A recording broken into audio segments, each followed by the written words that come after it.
to support the platform just in case anything like this happens again, you can do it by way of PayPal, Patreon, Cash App, and also by the Anchor. And you can also further support the platform by way of going to the Teespring store or the shoe store that is located in the comment section below.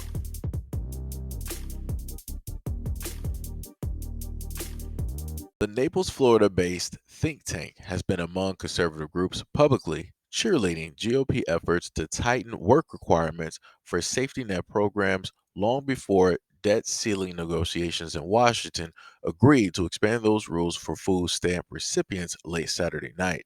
While the White House and Republicans now turn to selling their pact to lawmakers in both parties, low income Americans in many states already facing narrowing access to key benefit programs, regardless of how the high wire debt limit fight unfolds in Congress. That a partly due that the state level strategy with the FGA has been quietly racking up wins, despite lacking the clout or funding of major conservatives, K Street institutions that also support shrinking the federal safety net. In a recent interview, half a dozen hungry relief groups across the country named the FGA as their top adversary in the escalating policy fight over safety net benefits, citing the group more frequently than any other. One aid organization feared drawing attention to its efforts, worried about triggering an FGA lobbying blitz to curb food stamp payments in its home state. More than 42.5 million Americans were enrolled in the Federal Supplement Nutrition Assistance Program as of February. The latest data available received an estimated $6 per day for help buying groceries. That tally was up 3.2% from a year earlier, but reflects the month before enhanced pandemic era benefits expired for millions. Bragdon, a former state representative from Maine, who has served as the foundation's CEO and president since launching it, estimated that about 20% of the FGA's policy work addressed welfare and unemployment.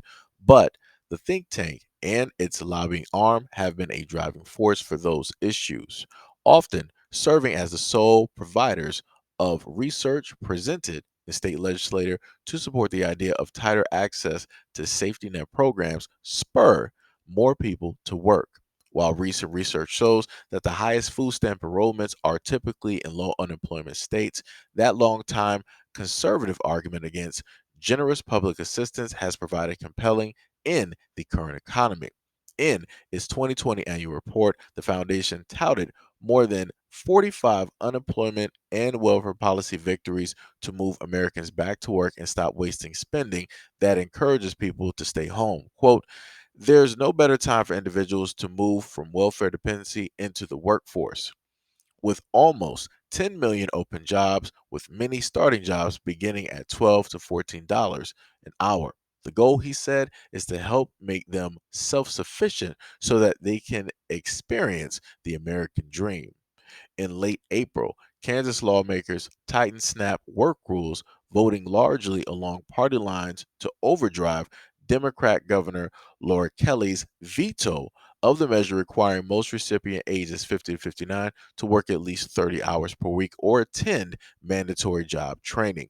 The FGA, like many policy nonprofit groups, maintains a lobbying organization called the Opportunity Solutions Project.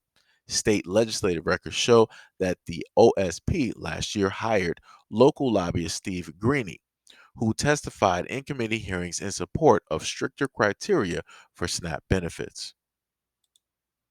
So let's just go back to 2018 real quick. Jeff Bennett said that government data shows that welfare, an umbrella term which can include Medicaid, Supplemental Nutrition Assistance Program, food stamps, and temporary assistance for needy families, benefits other groups the most. Whites make up largest share of those receiving food stamps, 36% of Medicaid, 43%. Hispanics comprise the largest ethnic group to receive temporary assistance for needy families, 37%. And then later, from a different article, it states that today, white people still make up the plurality of those on welfare programs such as TANF, or the Supplemental Nutrition Assistance Program. A Department of Agriculture report from November estimated that 35.7% of SNAP recipients in the 2018 fiscal year were white, 25.1% were black, 16.7% were Hispanic, and 3% were Asian, and 1.5 were Native American. 0.8 were listed as multi-race, while 17.4% were listed as race unknown. So I just wanted to put that out there just in case, you got some Johnny come latelys that want to roll in here and state that, oh, but the black community, overwhelmingly, you guys are the ones that take up all the government assistance, draining the economy and pushing us into a further deficit and all this other. No, no, no, no, no. Because during those 2 years, you got a chance to see who is really being affected, right? And people wonder why it is that they were trying to hand out so much money. That's because the government was making sure to help out their friends and their families and their coworkers, their loved ones, their neighbors, their school teachers. They were making sure to take care of those great true Americans because those are the ones that were really hurting the most. They're the ones that take up the most when it realistically deals with all of the monies that are being passed around, that are being given out. Do you really think that if it came down to the pandemic and it came down to still handing out that money, do you really think that that pandemic assistance would have lasted as long as it did? No. Because remember, the government was the same ones that told black people that they didn't have trillions of dollars to basically give. They literally said that when it was talks about reparations before the pandemic took place, there were talks about reparations and just a random number, given, a few trillion, whatever, right? I think maybe it might have been 6 or 14, somewhere in there, trillions, right? And the government was like, we don't have that money. We can never find, trillions of dollars, whatever it is. Like, how will we ever find that money? In comes the pandemic, and the same people that said that they didn't have it magically found trillions of dollars within a week and started handing out money. And this is also the same exact government that before 9/11, Donald Rumsfeld basically gave a number such as 2 to 2.3 trillion dollars that could not, be tracked, and they were going to do an inquiry about where that money went and try to find that money. And lo and behold, they still never found that money, still to this date. So again, if we're talking about people wasting money and money being drained and things taking place in America, yeah, it's not black people that's doing this. Just to make it clear cut and certain for a lot of people, black people as a group have never lost track of 2 point some trillion dollars. We have never as a community lost track of 2 point something trillion dollars. We have never as a group come through and robbed the government of 2 point something trillion dollars and said like, hey, chalk it up to the game. We never did that. We never did that. We could never even imagine to do something like that. You got black people right now that are in the midst of potentially getting reparations, and you have people trying to pocket watch that. But yet you can't pocket watch the government when they're dealing, all of their, secret experiments, building all of these expensive planes with the missiles and the bullets and, all of this other type of armies. Y'all can't keep track of that. Y'all don't want to pocket watch the government though, but you want to sit up there and pocket watch black people. So that lets me know that people are more fearful of black people, of the black community having money than they are of the United States and where it is that they're spending it and just throwing it. That's crazy to me.